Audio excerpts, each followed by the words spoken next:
Greetings, duelists, and welcome to another deck report. I just flew back from the North American WCQ.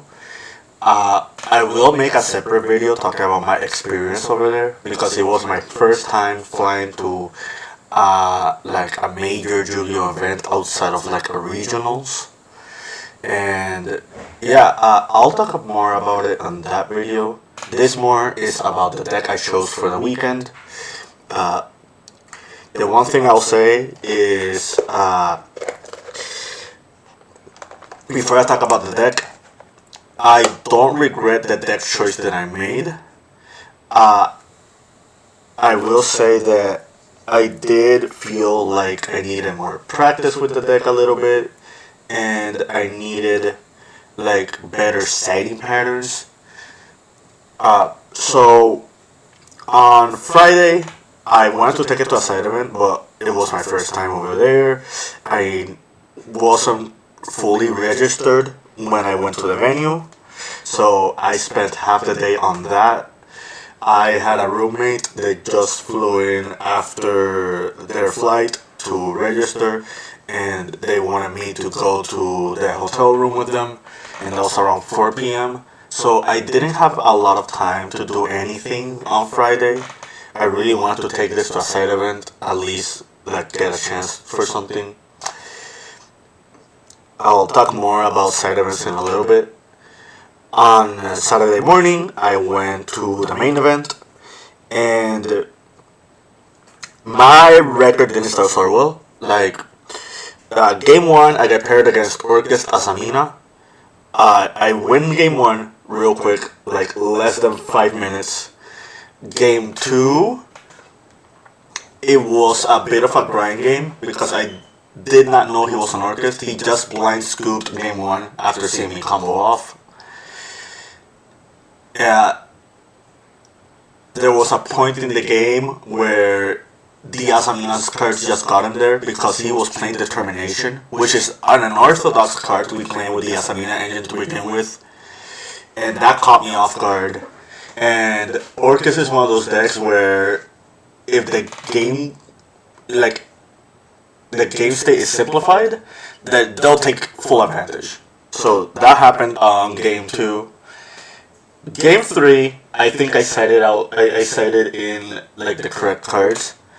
My first hand was Druid's Worm, Artifact Lancia, Mistaken Arrest, Dominance Impulse, Maliss Pre-Marcher.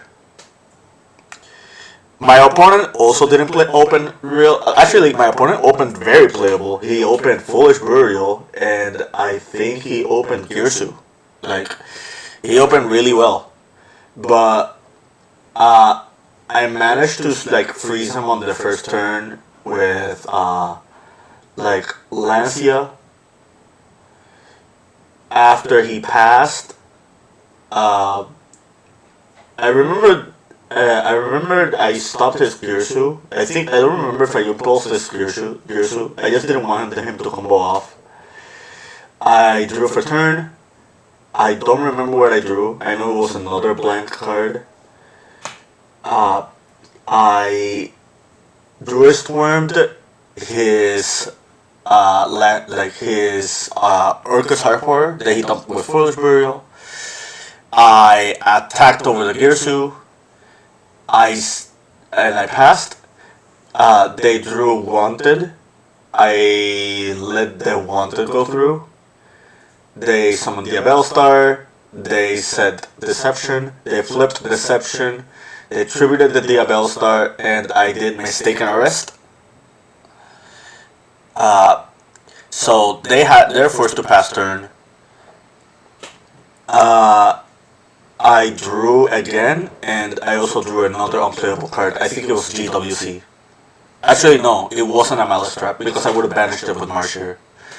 Like, I literally didn't open a single Quantum or a single Malice to my name in like 3 to 4 turns. And that's how I lost round 1. Round 2 was against Voiceless Ryziel. Game 1, I lost the die roll. They went first. but the quantum cards like helped break through the board. Like, I'm not even kidding. I think I charmed them out turn one, so that was very beneficial to my advantage. Uh, so game two, my hand didn't have that many playable cards. Like, I did open a Magnum, and I remember opening something else. But if you ever played against Voiceless Voice, that deck wins if they get to all their resources before you do. And I froze access to half of their resources. They opened the barrier spell and they opened the trap card. And that's already too much because if Voiceless gets all those cards into rotation and you're already trading cards with them, that deck will pretty much always win. Game 3, I go first. My hand is Malice in Underground. It was Malice in Underground, Backup at Ignister, Dominus Impulse. I think there was an Ash Blossom, I don't remember. I don't think it was Ash Blossom. I knew it was something. And something else. My opponent double Peruliat. I go to main phase, I activate Underground, they Lancia. So, I have backup in my hand, but I'm under double Perulia. And I'm thinking if they open the Voiceless cards and not the Raziel cards, I should be okay. If they don't, if they open the Raziel cards, I'm dead. Like, that's not gonna be enough.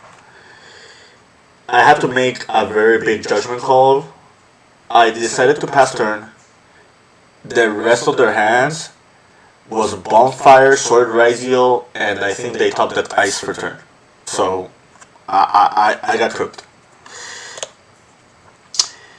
Round 3, I got paired against the mirror match. And game 1, they double charmed. And I still don't know if it's the mirror. I don't know what deck they're on. I make the half board, which is the red ransom play. It was the mirror, and they had enough cards to break through the half board. Game 2, I make them go first. I am not afraid of the mirror match. Letting them go first, especially post side, because Charmies will be integral to the matchup, and I want them to be dead with Charmies and me to be live with my Charmies. I didn't open Charmies, but my opponent opened 3 Charmies, and they passed turn, which is a very ballsy move against the mirror match, especially if I don't have hand traps. Needless to say, they did that, and I draw for turn. I have the quantum cards, which ideally should help with interaction. The problem is, I sighted out GWC06, which is a very common thing to do when you're playing Malice, when you're going second. But me sighting out 06 costed me that game, because they double charmed. And the quantum cards can get me enough pushes to get through their stuff, but they ashed my teleport for blue layer. No, they ashed my blue layer. They let the blue layer get summoned. I knew that I had a line. The problem is that line gets me to my 5th summon. So, and it would have given my opponent 3 Charmy draws, I think it was. So I had to make the cognitive decision and say whether or not I should try to fight against Ash Nibiru Impulse. Ash Nibiru Impulse was the hand track combination I was afraid of. If I had GGWC06 in my deck, that line, I didn't care about the line anymore. But since I sided at 06, it was a problem. And I gave them 3 draws, I think it was, and I got to Cryptor with 7 set, with blue on board. And at that point, it pretty much becomes like whether I can fight through everything or not. Another misplay I kind of did is I should have just left hard Cryptor on the board and not have the blue on board, because that would have played around impulse. I also didn't do that. It was like my first time under that situation on the spot. So what ended up happening was I end on Cryptor 7 blue. My opponent says, still on main phase. I already know what's coming. They activate Nib, I chain 07, banishing blue, adding White Rabbit. It was still, Rabbit was not in rotation yet. It was still the summon I haven't done yet. The Nibiru resolves, token gets summoned. I tried to resummon Heart's Cryptor. They Dominance Impulsed. And now I'm in a very rough spot because they have their Nibiru. I still have the Rabbit normal summon, but I don't have GWC06 in my deck. And I'm under double charming. So I need to make sure that whatever plays I do right after, like, don't get stopped at all. Because if it does, I lose on the spot. Like, and at that point I was like, okay, since I got impulsed, I don't have to worry about FF Veiler or Ghost Bell or Droll and Lockbird. Those are the cards I don't have to worry about. And thinking hard, what else did they have? So I managed to get to Access Code Binder and Ramson, clearing their Nibiru token. I go to battle phase, they double Bestial. And the double Bestial means I cannot OTK them, which means they have enough cards in their hand because I gave them like 6 draws at that point. And they kind of cleared me out. So I'm already 03. I'll talk more about why I stayed at the main event, like in the other video. But TLDR, I met a lot of cool people, like a lot of cool YouTubers, and most of them told me, like, keep playing. It's your first time at an event. Do it for the experience. Worst case scenario, like, if you get like a 4th loss, then that you already know that's not guaranteed. So just go to a side event. And I did that. I stayed up until round 8. I played against a guy from Pie for Life. They're also our YouTube channel. I'm not sure if I'll put them in the description because I don't remember the player's name. I think it was Kelly. I think his name was. I think he's been on the channel. And that was my round 8. And I lost that round 8. Game 1. He opened the best Mitsurugi hand you can think of. Like he hard opened Murakumo and Ritual Spell, and I think he also opened Called by the Grave. At that point, I still don't know what variant of Mitsurugi he is in, but I kind of thought that, like, I kind of scooped a little bit early. I should let him like play it all out, because I did not know he was on Rising Mitsurugi. And if you just heard that, then you know that he pretty much sacked me in 1, because there's no way Rising Mitsurugi is playing more than 1 Murakumo and more than 1 Ritual Spell. So, yeah, that's what happened with my day 1. Afterwards, I did go to like the side events, and I did go to a Winamat. I played at the very last Winamat that they did for the day, and I got the points for the Magnum mat. So I play. It was three rounds. Round one, I got paired against the mirror match. I kind of won that 2-0. The quantum cards really got me there. Like I'll talk about that a little bit more.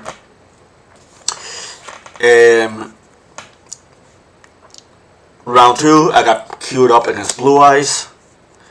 Once I get to the deck profile, I'll talk about that a little bit more. But like the quantum cards are really really good against Blue Eyes, specifically because of this monster. So I'll talk about that a little bit more. But yeah, the quantum cards were really good against that matchup. And round three, I got paired against Vanquish Soul. Game one, I won real quick. Game two, he controlled the match, and I opened like 3 one-offs. That's Yui. Game three, there's still like 20 minutes left. But if you know about Vanquish well enough, you know that Vanquish is just one of those decks that can really like make the time go quick. Because of so many interactions that they have and their way of simplifying the game state. I'm proud to say the quantum cards got me there. My hand was Dormouse. It was Dormouse March, E-Telly, Quantum Black, and there was something else. I'm trying to remember. So I activate teleport. Oh, the last card was Mistaken Arrest. So I opened the teleport. I went for blue. I kind of didn't want to play around more cards, so I grabbed red layer instead of Zayton. I go to the main phase. Normal Dormouse. They activate Lancia, and after they resolve Lancia, they go Holisu. I think they reveal that Dr. Madlove. They summon, they reveal Earth and Fire. They have another Ash Blossom to summon Rosin from the deck, pointing to where blue layer is. And they try to add with Rosin. I Mistaken Arrest. They go Rosin to pop the blue. And I chain black layer, dumping red layer. And that resolves, blue gets destroyed. Black resolves, sending red layer.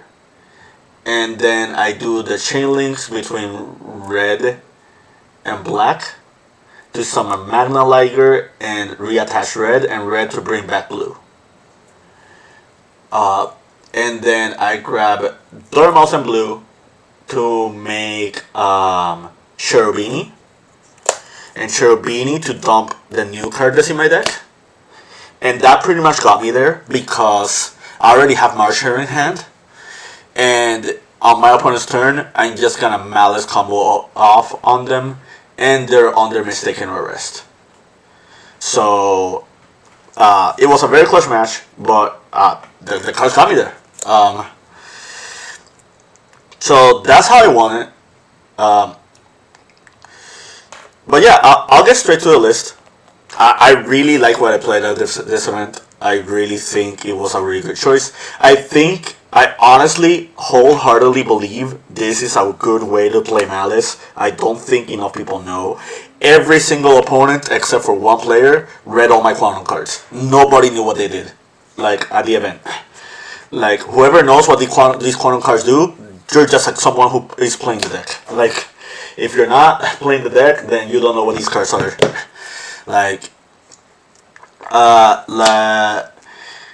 Yeah. So, step to a profile. It's already been 20 minutes of me yapping. So, 2 blue, 2 reds, 1 Zayton, 3 black layers, I'll explain all of that later.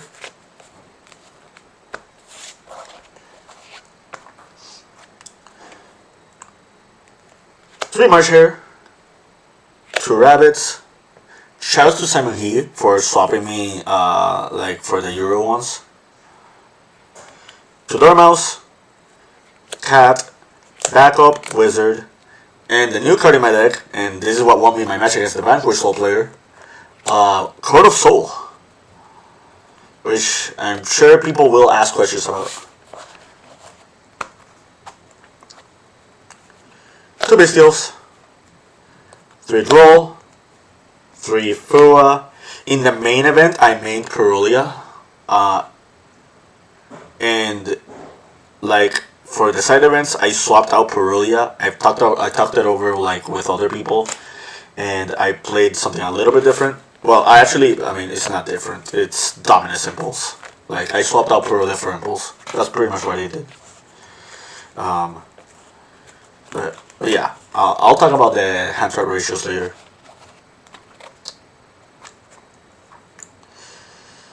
Okay, teleport. 2 Allures. This is another change I did back in the week. 2 Undergrounds. Again, shouts to Simon for the swap.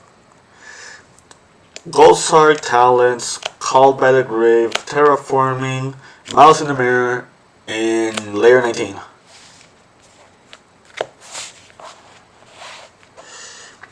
And the traps are Impulse 6 and 7.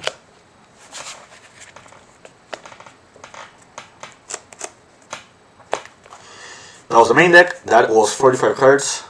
A little bit more lengthy than regular Maliss lists, but you need to take into consideration I am playing 6 more starters than typical Maliss. So it kind of evens out. Which is something I kind of want to talk about later. Extra deck.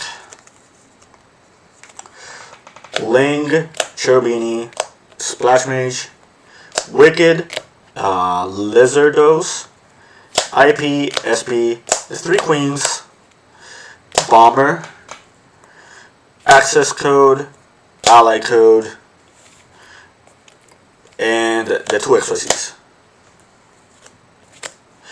MVP of the weekend was Bomber. I think I resolved Bomber like 9 times last weekend.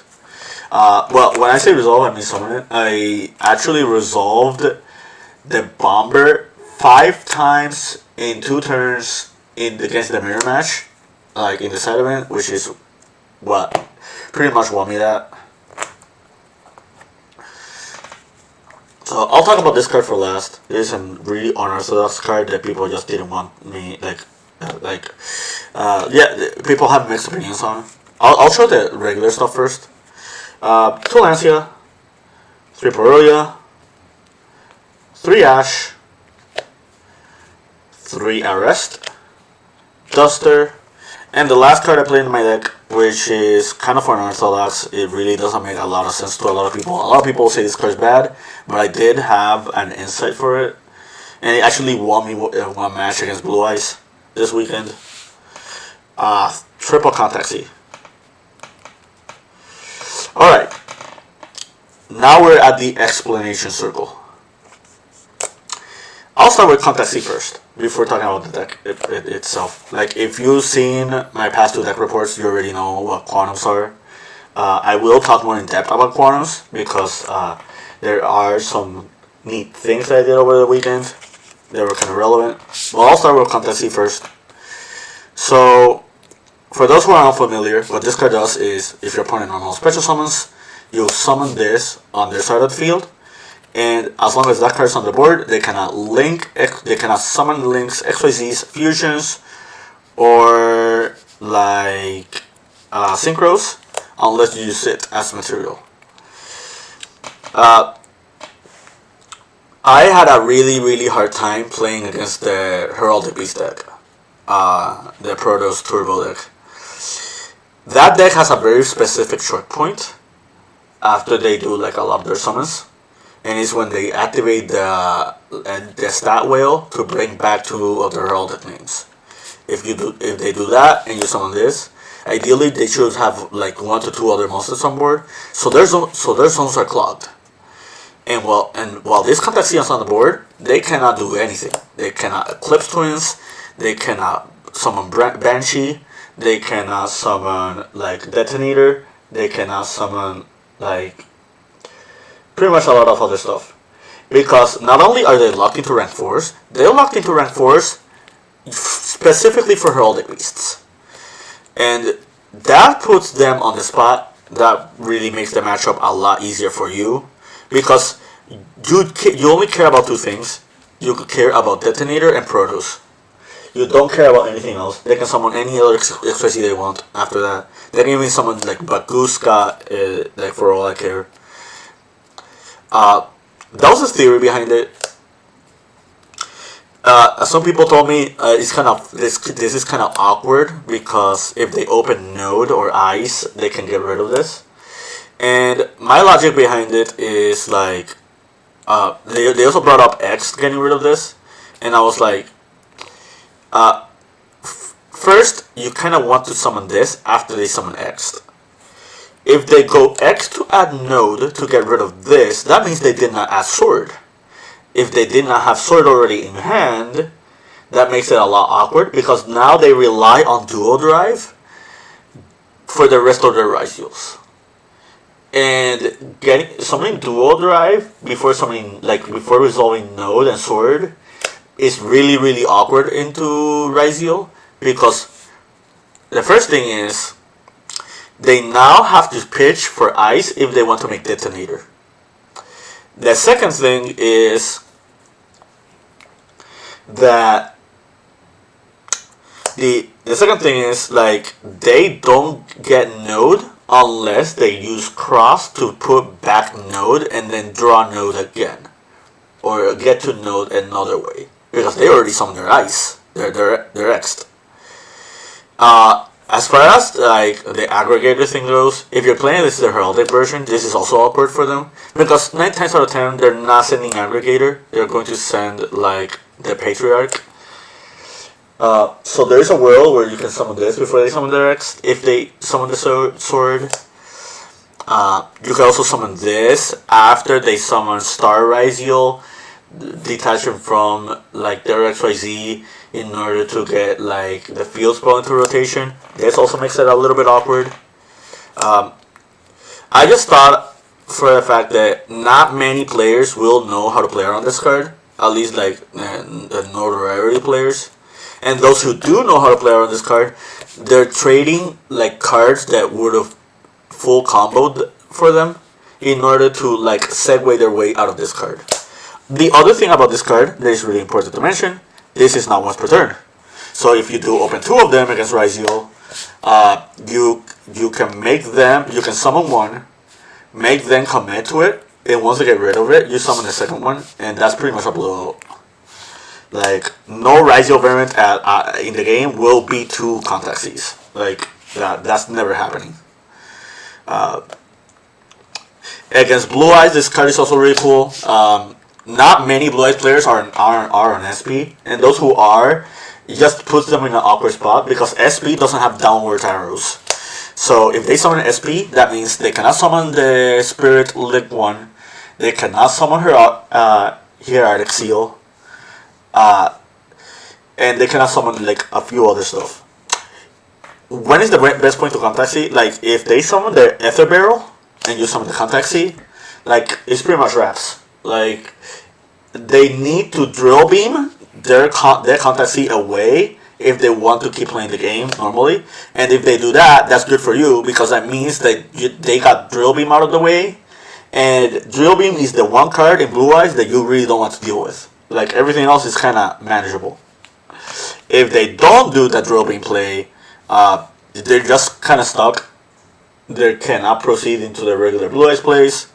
And yeah, if you summon it again, ideally you want their level 1 tuner to become the Link 1 Blue Eyes, the one that searches the Mausoleum. Because after that happens, you summon this. While that Link 1 is on the board, they're stuck into dragons from the extra deck. And I don't think there's a generic dragon monster they play in the extra deck that can be linked away with Contact C. If they tribute to summon Blue Eyes, well, that's cool. They got a Blue Eyes on the board. They need to do something about the Blue Eyes and this. And Blue Eyes is a vanilla, so they cannot make SP Little Knight. Yeah, this card's kind of awkward into that matchup. Against Vanquish Soul, this card is deceptively good because it means that if they want to summon Rock of the Vanquisher, they need to use at least 3 monsters.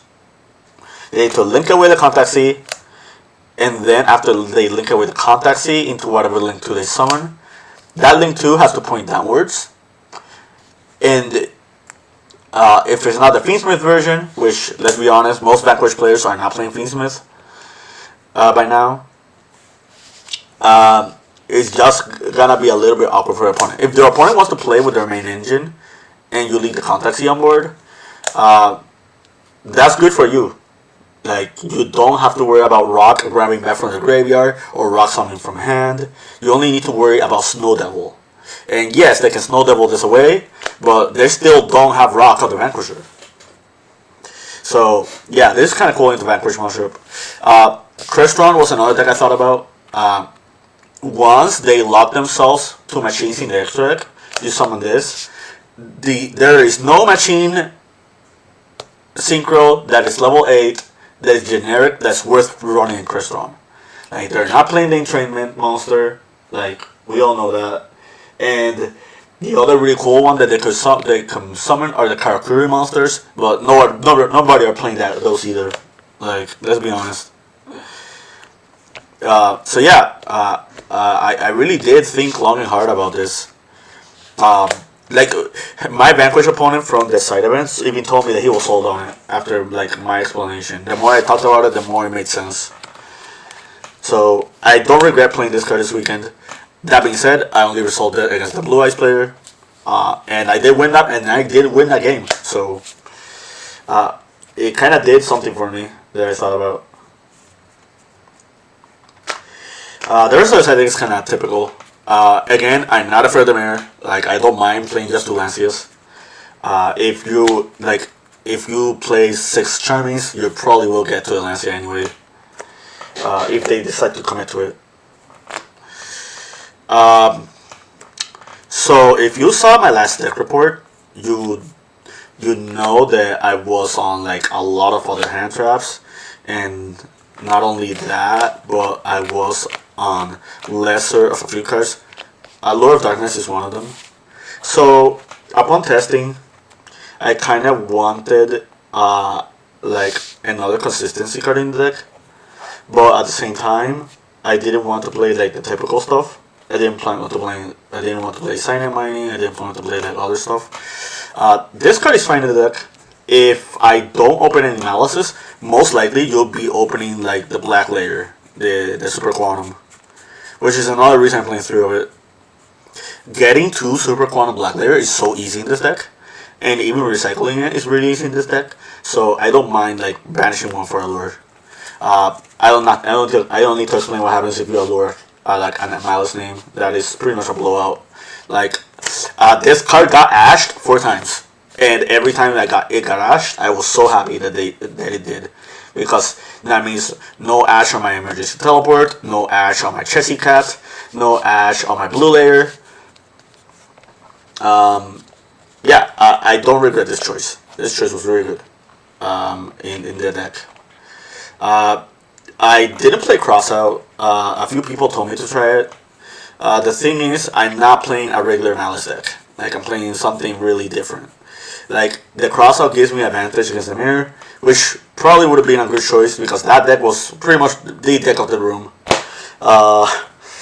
Like, it probably was the most played deck at the event, despite many people saying it was going to be underrated. The irony. I just thought that I was fine with just the engine cards. Like, again, people don't know what quantums do. So like this is pretty much your non-engine that you just gonna use to push through your opponent's interactions. When people see this teleport, they're going to immediately think about the punk deck, or they're going to think about like the psychic pile deck, or they're going to think about like other more relevant decks for teleport. They're not going to think about blue layer. So yeah. So the reason I use some very minimal hand traps is that on testing, while I was playing like the war crime version of the deck, like I just kept getting clogged by hand traps. I was clogged with way too many hand traps and not enough engine. Maliss is not a really consistent deck. At least compared to Raizio and Mitsurugi, it's not as consistent. You need consistency cards in your Maliss deck. Like you need to see your engine a lot more. Like when you get to out there, if you know, you know. I went to talk to them during the event. I only got to talk to them a little bit. But they made a video yesterday talking about their experience with the Malice deck, and literally at the very end of their video, they said, "I need to play more engine." That was one of their mistakes that they made, and I'm telling you, Quantum is a really good engine.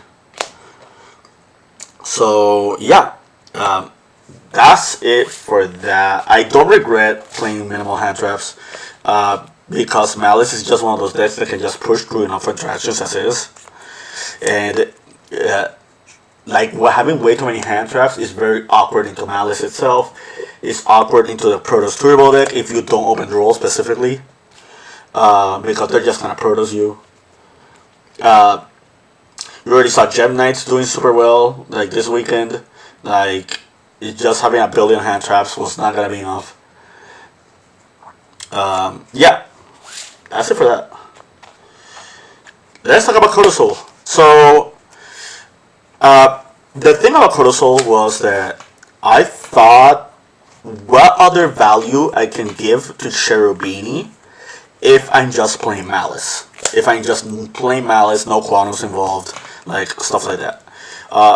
One thing that I thought about is against like the back row matchups, like against Blue Eyes and Orchist and like to some extent Vanquish Soul, because of their field spell and their Snow Devil. One thing I thought about was if I had Black Layer in my hand, and I don't have other quantums, you can use the Cherubini to dump the blue quantum. And during your opponent's turn, let's say for example you're facing Blue Eyes and they're going Ether Barrel to set a Lordy Load, you can activate Black Layer. Black Layer becomes Grand Pulse by attaching the blue layer. And you pretty much put them on a very awkward position. If they've tried to flip the Lordy Load, you detach, you pop. This adds you layer 19, and all of a sudden you have more advantage than your Blue Eyes opponent. Your opponent is kind of pressured into getting rid of this Grand Pulse. If they don't, you're just going to summon red grab back black, and you just keep going.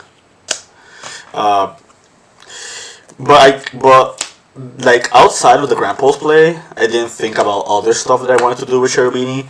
And then I thought about Codosol, like on Wednesday. I don't regret this choice. Every time I dumped Codosol with this, I won the game. Like a lot of people just didn't play around it. This makes you not play into Charmies as much either, because since we are maxing out on March here, and we are playing two Bestials, what you could typically end up doing is if you used Malice names for this, or you have access to this and you dump on Malice on your opponent's turn, you just summon March, summon whatever Malice you want, and with this and with the Codosol, you can make like any Malice name. You can make any Malice Queen. You can even make Heart Scriptor. And just have a Heart Scriptor jump scare like Senate card. The card that sold me on Codosol was the Bomber Dragon. Like just jump scaring into Bomber on your opponent's turn without relying on IP is really, really strong. True, you don't get the protection effect from IP. That is the one caveat besides Cortisol. But Cortisol is way harder to stop. This is not a dark monster, so it cannot be bestialed. This effect is from the graveyard, so you can't droplets your way out of this. You can't imperm your way out of this. You can't Kaiju your way out of this either. Which, funnily enough, Kaijus were popular this weekend. So that's the other thing I thought about. In your Maliss combos, like your regular Maliss combos, whatever combos you're doing with Maliss, if you're not Cyber's locked yet, you can summon Cherubini in part of your combo, and Cherubini just dump the Cortisol, and now you have another layer of interruption for your opponent. Also, playing Cortisol means that you don't have to do Maliss rotations involving Heart Scripter. Heart Scripter needs to 3 Maliss names, so you're using a lot of your resources for whatever import that you want with Maliss. Just dumping a safety net that can ensure you the Heart Scripter on your opponent's turn kind of means that you can just pretty much go to whatever Maliss play or whatever Maliss import you want, and you're kind of secured because you have the Cortisol for this, especially if you have March Hare and Bestials in hand. This also plays around the Nibiru as well. Like if you're trying to do your combo and your opponent Nibirus you at that choke point, and you have your hand traps, like your monster hand traps that just interact your opponent. Just having Cortisol in the graveyard means that you can just hyperlink on your opponent's turn, real quick. But yeah, that is something to consider if you're playing the quantum cards. This is not a bad draw. At worst, this is like a Cyber's extender, as the many other Cyber's cards are, the added nesters. This being fire attribute also kind of comes up. But yeah, that's it for Cortisol. What else do we have here? I guess I should talk about the quantums a little bit more. If you saw my deck reports, you already know what these cards do by now. If you don't, I'm going to give a TLDR because there might be new people pressing this button and just clicking on this. So the purpose behind the quantum cards is one, it plays around Lancia, which is a big Maliss issue. Second, you're giving yourself more than 1 card starters, which is another really cool thing for Maliss. None of these attributes conflict with Dominance Impulse, which is another really cool thing. And depending on what your hands are, you can bridge Quantum into Maliss, and you can bridge Maliss into Quantums as well. The way you bridge the Maliss into your Quantums is, let's say if it's your opponent's turn and you have a March Hare and a Maliss name, you summon the March Hare, you summon the Maliss name, they typically won't get rid of it, and then on your turn, you can grab both Malisses and XYZ into the Grand Pulse. And this being a quantum name means that if you have layer 19, you can use it for that. If you have black layer, you can summon with black layer as well. You think it doesn't come up? You think it doesn't happen? I did it 4 times. I won against Blue Eyes doing that, and I won a game against Orcust doing that. And Orcust just won our North American NAWCQ, so keep that in mind.